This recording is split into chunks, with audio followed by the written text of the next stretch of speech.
सैना महासैना बेरंगी शिखा कदम समाधी. आमच्या महिला मंडळ जे आहे ते वर्षावासामध्ये उपोषण व्रत म्हणून करत असतात. हे 8 शील जे आहेत असे 8 शील करून हे पूर्ण करत असतात.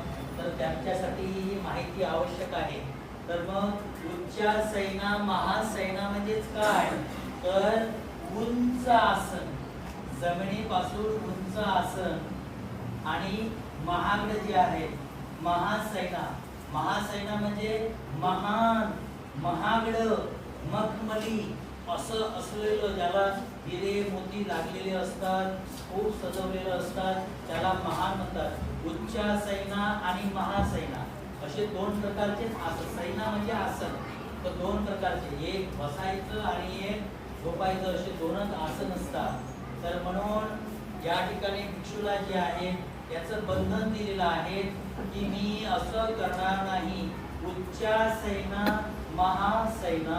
पहा, भंतेजीला असं करता येणार नाही. आता तुम्ही म्हणसाल काय होते, नरम नरम खुर्चीवर बसले तर काय होते, थोडंसं मोठ्या खुर्चीवर बसलं तर काय होते.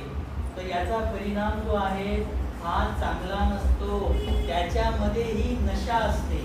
आता खुर्चीची नशा किती लोकांना येत नाही माहिती आहे का तुम्हाला?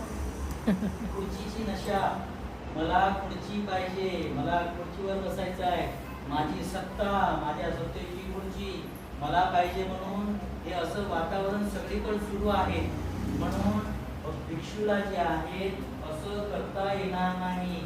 याच्यामध्ये खूप बारीक अभ्यास आहे. बारीक अभ्यास म्हणजे खुर्चीवर बसल्याने कोणत्या उच्च आणि महागड्या.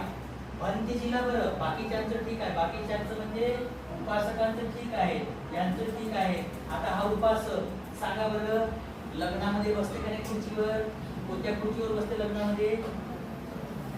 मोठ्या खुर्चीवर बसते. त्याला कोणती शीट म्हणतात, कोणती खुर्ची म्हणतात? महाराजा कृपा किंवा महाराजा खुर्ची म्हणतात. तर या अशा खुर्चीवर भंतेजीला बसता येत नाही. आणि काय होते भंतेजी बसलं तर, थोडस बसलं तर काय होते सांगू का? काय होते? लय डेंजर होते. पहा, एक डाऊन सांगत आहे तुम्हाला की बुद्धाचा धर्म म्हणजे बुद्ध इतका बारीक विचार करतात. याच्यामध्ये नशा आहे. हे माणसाला बैठवत असतात, माणसाला चुकीच्या दिशेने घेऊन जातात.